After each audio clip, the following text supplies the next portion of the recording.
Saturday evening is at the Etihad. It's Manchester City against Chelsea. Two teams, well, one in very rude form coming into this one against the Manchester City side that perhaps just need to react off the back of that defeat to Liverpool last time out. Chelsea, Danny, do you feel they're hitting City at the right time, or would you be concerned that there's a reaction somewhere? It's never easy coming off the back of the international break. You never know how players are going to return, what sort of form they're going to be in, what the travel has done to them, what the condition is going to be like, how many minutes have they played, all those types of things. But City are, defensively, there's a bit of an issue at the moment. Obviously, since they lost Laporte, that's been a little bit of a problem. The worry for City would be that Chelsea are in fabulous form. You know, Tammy Abraham scoring goals for fun at the moment. Going forward, they look brilliant. Could be a high-scoring game if you look at the sort of form. But, of course, Liverpool play earlier in the day. So by the time the game comes around at 5:30, this could be 12 points behind. Now, that's an awful lot of pressure on Manchester City. Because if that's the case, if Liverpool have won, and that won't be an easy game at Palace, but if they win that and you're 12 points behind and you're playing against Chelsea, they're in good form, if you lose that, I think we are almost right in the title off. I think so. Well, to pull... Liverpool would have to lose 5 games, 6 games probably. In a row. Yeah, they've lost 1. You know, that's it. That's only all they lost last season. Just don't see that happening. So I think that would be... Nothing's ever sure in football, but it's almost an unassailable lead. So massive pressure on Manchester City. Well, Danny mentions the form of Chelsea going into this one. Now, Carlton, it's been fabulous really under Frank Lampard, hasn't it? There was question marks perhaps about how he'd work with the squad at his disposal and the fact that they can't dip into the transfer market. But you look at that, I won't for a second say that Chelsea are favourites going to the Etihad, but form-wise, they're in a great position, aren't they? Listen, they've exceeded expectations for me. Obviously, when you're working with a squad, they had a good squad anyway. They had a good squad anyway. They only lost Eden Hazard. Yeah. But it was one player that stepped out of that. They had a good squad, and I thought that the only thing that I didn't know if there was going to the players that the boys that were going to coming back off loan, the boys that were homebred. I didn't know if they were going to be up for the challenge to be in the position they're in right now, and then they've exceeded expectations, as I said. And do you think that helps? Jody Morris had a big part to play in that. Because he knew about the younger players and how good they were. Definitely. So but if you look at their squad, you know, Kepa, outstanding goalkeeper, Azpilicueta. I still think if you've got Rudiger and Tomori, what a partnership that could be. That little bit of experience when Rudiger's fit. N'Golo Kante in front of that. Willian, Pedro. Yeah. Tammy Abraham scoring great goals. Mount playing with a bit of freedom. Yeah. You know, they've still got some really good, experienced players. Giroud can come on. It's a World Cup winner that you've got on the bench. Playing. So there is still a very good squad of players. Frank has managed to integrate the younger players as well. They are very high quality, by the way. Yeah. And they are experienced. They've played a lot of football. This is not kids coming out of the academy that haven't played. And that's maybe the difference with the likes of Phil Foden. Foden hasn't had the opportunity to go out on loan and play 50, 60 first-team games and show what he can do on a regular basis. He's had a little bit here and a little bit there. All these Chelsea players now have had a season, 2 seasons, even more sometimes, to earn their stripes. They've done their apprenticeship in real football, and that's the difference, I think, between sort of the Chelsea youngsters and a lot of other youngsters.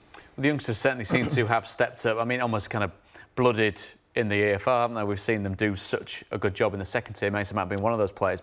Tammy Abraham is a man that you've both mentioned.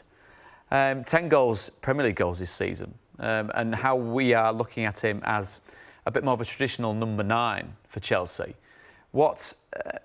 Is the sky the limit for a player such as that at Chelsea? Because the question marks have always been they've been able to do it in other places, get them back to where they're actually born and bred and raised. Can they do it? And he seems to be doing okay so far, doesn't he? He's doing excellent. For me, I wish I was Tammy Abraham right now. When I was younger, I didn't have that support from your manager to say, listen, go out and fill your boots. He's gone out there and he's actually taken the bull by its horns, and he's taken it to the defences. Plus, he's getting the service that's required for him, and his hold up plays got improved. His all round games improved, and I think you got to look at, as I said, you got to look at Jody Morris getting the best out of these youngsters, making sure that they've got everything they need to be a success.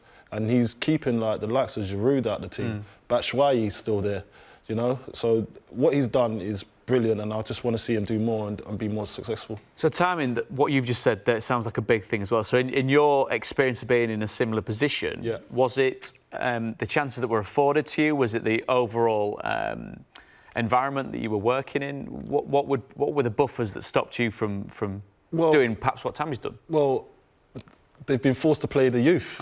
Obviously, when I was at Chelsea at the time, there was no way to be playing regularly because you had all the influx and the boys coming. You had Drogba, I had Crespo in front of me. I had all these world-class players.